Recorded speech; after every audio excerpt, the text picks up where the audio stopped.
السلام علیکم ورحمۃ اللہ وبرکاتہ۔ الحمدللہ کفا وسلام علی عبادہ الذین اصطفیٰ اما بعد۔ محترم ناظرین کرام، آسان درس قرآن کے اندر 26ویں پارے کا 11واں رکوع ہے، جس کے اندر 9 آیتیں ہیں۔ سورہ فتح سورہ نمبر 48 میں آیت نمبر 18 سے آیت نمبر 26 تک۔ اعوذ باللہ من الشیطان الرجیم، بسم اللہ الرحمن الرحیم۔ لقد رضی اللہ عن المؤمنین اذ یبایعونک تحت الشجرہ فعلم ما فی قلوبہم فانزل السکینۃ علیہم واثابہم فتحا قریبا۔ بے شک اللہ ایمان والوں سے راضی یعنی خوش ہو گیا جب وہ لوگ آپ صلی اللہ علیہ وسلم سے درخت کے نیچے بیعت لے رہے تھے۔ اللہ نے ایمان والوں کے دلوں کا اخلاص جان لیا، اس لیے ان پر سکون و اطمینان نازل کیا اور ایمان والوں کو انعام میں قریبی فتح عطا فرمائی، یعنی خیبر کی فتح عطا فرمائی جو یہودیوں کا گڑھ تھا، اور حدیبیہ سے واپسی پر مسلمانوں نے اسے فتح کر لیا۔ وَمَغَانِمَ كَثِيرَةً يَأْخُذُونَهَا وَكَانَ اللَّهُ عَزِيزًا حَكِيمًا، اور ایمان والے غنیمت میں بہت سے مال حاصل کریں گے، اور اللہ سب پر غالب، بڑا زبردست، بڑی حکمت والا ہے۔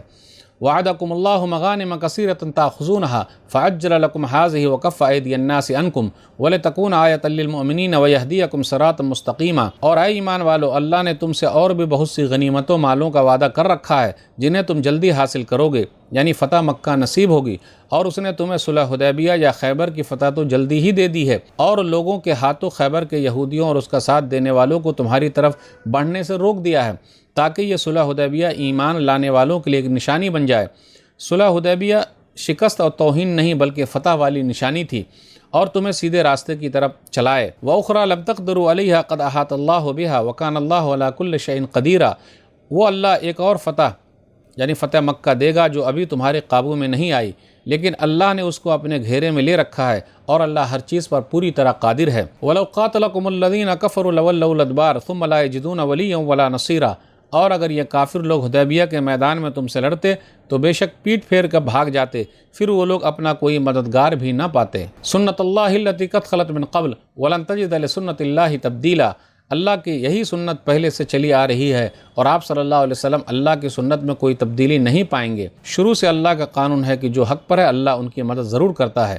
وَهُوَ الَّذِي كَفَّ أَيْدِيَهُمْ عَنْكُمْ وَأَيْدِيَكُمْ عَنْهُمْ بِبَطْنِ مَكَّةَ مِنْ بَعْدِ أَنْ أَظْفَرَكُمْ عَلَيْهِمْ وَكَانَ اللَّهُ بِمَا تَعْمَلُونَ بَصِيرًا۔ اور اسی اللہ نے مکہ کی وادی یعنی جبل تنیم میں ان کے ہاتھوں کو تم سے روک دیا، اور تمہارے ہاتھوں کو ان لوگوں تک پہنچنے سے روک دیا جبکہ تم لوگ ان پر قابو پا چکے تھے، اور جو کچھ تم کرتے ہو اللہ اسے خوب اچھی طرح دیکھ رہا ہے۔ هُمُ الَّذِينَ كَفَرُوا وَصَدُّوكُمْ عَنِ الْمَسْجِدِ الْحَرَامِ وَالْهَدْيَ مَعْكُوفًا أَن يَبْلُغَ مَحِلَّهُ وَلَوْلَا رِجَالٌ مُؤْمِنُونَ وَنِسَاءٌ مُؤْمِنَاتٌ لَمْ تَعْلَمُوهُمْ أَن تَطَئُوهُمْ فَتُصِيبَكُم مِّنْهُمْ مَعَرَّةٌ بِغَيْرِ عِلْمٍ لِيُدْخِلَ اللَّهُ فِي رَحْمَتِهِ مَن يَشَاءُ لَوْ تَزَيَّلُوا لَعَذَّبْنَا الَّذِينَ كَفَرُوا مِنْهُمْ عَذَابًا أَلِيمًا۔ اے مسلمانوں، کفار قریش اور مشرکین عرب تو وہ لوگ ہیں جنہوں نے کفر کیا اور تمہیں مسجد حرام سے روکا، اور قربانی کے جانوروں کو اس کی جگہ تک پہنچنے سے روک دیا۔ اور اگر مکہ میں کچھ مسلمان مرد اور کچھ مسلمان عورتیں نہ ہوتی جن کی تمہیں خبر نہ ہونے کی وجہ سے تم انہیں پیس ڈالتے، پھر نہ جاننے کی وجہ سے ایسا کر گزرنے سے تمہیں ان کے بارے میں رنج ہوتا تو تمہیں لڑائی سے نہ روکا جاتا۔ اور جنگ اس لیے بھی نہیں ہوئی تاکہ اللہ جسے چاہے اپنی رحمت اسلام میں داخل کر دے،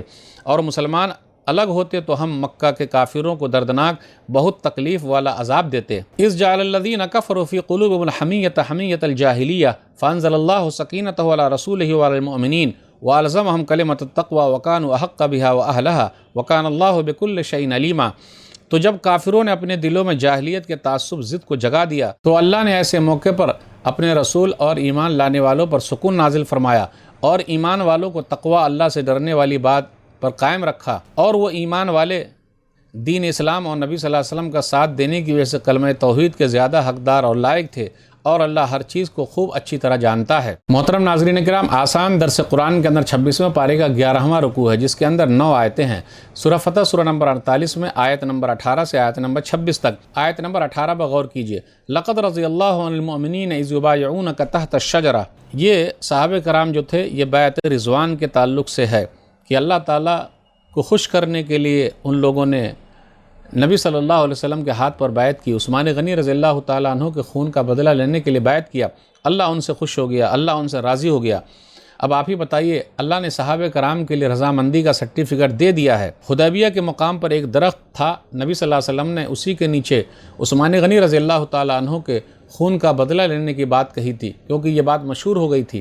نبی صلی اللہ علیہ وسلم اور صحابہ کرام کی طرف سے سفیر بن کے، ایمبیسڈر بن کے گئے تھے عثمان غنی رضی اللہ تعالیٰ عنہ، تاکہ کفار سے، مشرکین سے، قریش سے بات کر سکے۔ تو بات اڑ گئی، خبر اڑ گئی، افواہ پھیل گئی کہ عثمان غنی رضی اللہ تعالیٰ عنہ شہید ہو گئے ہیں، تو نبی صلی اللہ علیہ وسلم نے صحابہ کرام سے بیعت لی، اللہ راضی ہو گیا، اسی کا ذکر ہے۔ فَعَلِمَ مَا فِي قُلُوبِهِمْ، اللہ نے جان لیا جو کچھ ان لوگوں کے دلوں میں ہے، یعنی سچائی ہے، محبت ہے، تو اللہ نے اس جذبے کی وجہ سے ان لوگوں سے رضامندی کا اظہار کیا اور سرٹیفکیٹ دے دیا۔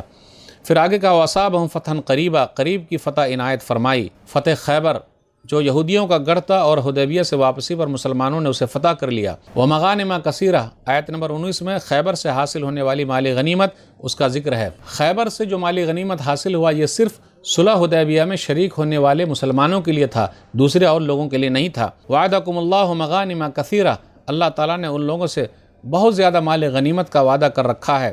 دوسرے اور جو فتوحات ہوئے، جنگیں ہوئیں، اس میں مسلمانوں کو بہت سارا مال غنیمت ہاتھ آیا۔ وَكَفَّ أَيْدِيَ النَّاسِ عَنْكُمْ، اور اللہ تعالیٰ نے لوگوں کے ہاتھوں کو تم سے روک دیا۔ حدیبیہ میں کافروں کے ہاتھ کو اور خیبر میں یہودیوں کے ہاتھ کو اللہ تعالیٰ نے روک دیا، یعنی ان کے حوصلے پست کر دیے۔ آیت نمبر 24 غور کیجئے، أَنْ أَظْفَرَكُمْ عَلَيْهِمْ، نبی صلی اللہ علیہ وسلم صحابہ کرام حدیبیہ کے مقام پر تھے تو کافروں کی طرف سے 80 لوگ آئے اور دھوکہ دے کر ان لوگوں سے جنگ کرنا چاہتے تھے۔ بالآخر مسلمانوں نے ان کو پکڑ لیا، نبی صلی اللہ علیہ وسلم کے پاس لے کر آئے، لیکن نبی صلی اللہ علیہ وسلم نے صلح کے تحت ان لوگوں کو معاف کر دیا، اور یہ چیز زیادہ اچھی تھی۔ آپ صلی اللہ علیہ وسلم چاہتے تو ان سب کو معاف نہ کرتے، لیکن نبی صلی اللہ علیہ وسلم نے معاف کر دیا، اور یہ معاف کر دینا اچھا ہوا مسلمانوں کے حق میں اور اسلام کے حق میں۔ صحیح مسلم کتاب الجہاد حدیث نمبر 1808 انہی لوگوں کا تذکرہ ہے کہ یہ 80 لوگ آئے تھے جبل تنعیم سے ہوتے ہوئے حدیبیہ کے مقام پر، تاکہ نبی صلی اللہ علیہ وسلم کو اور صحابہ کرام کو تکلیف دے۔ مسلمانوں نے پکڑ لیا، لیکن نبی صلی اللہ علیہ وسلم نے معاف کر دیا۔ اب آگے غور کیجئے، آیت نمبر 26 میں اذ جعل الذین کفروا فی قلوبہم الحمیہ، حمیۃ الجاہلیہ، کافروں کے دلوں میں حمیت، غیرت تھی، جاہلیت والی۔ کیسی غیرت تھی؟ غرور تھا۔ ان لوگوں کا یہ کہنا تھا کہ ارے بدر کے میدان میں ہمارے باپ دادا مارے گئے، اب ہم ان کو مکہ کے اندر آنے نہیں دیں گے، جبکہ مسجد حرام میں کسی کو جانے سے روکا نہیں جا سکتا تھا۔ پھر اسی طرح صلح حدیبیہ جب لکھا جا رہا تھا تو معاہدہ لکھتے وقت بھی ان لوگوں نے غیرت دکھائی، حمیت، جاہلیت والی، آر والی، بیکار والی حمیت دکھائی اور سختی کی۔ صحیح مسلم کتاب الجہاد حدیث نمبر 1783 باب صلح الحدیبیہ کہ رسول اللہ صلی اللہ علیہ وسلم کے آگے رسول اللہ جو لکھا گیا بولے اس کو مٹا دو۔ پھر اسی طرح یہ بھی کہا گیا کہ مکہ سے جو کوئی مسلمان مدینہ جائے گا، مدینہ والے مسلمان کو بھی ہمارے یہاں واپس کر دیں گے، یعنی بہت ساری سختی کی۔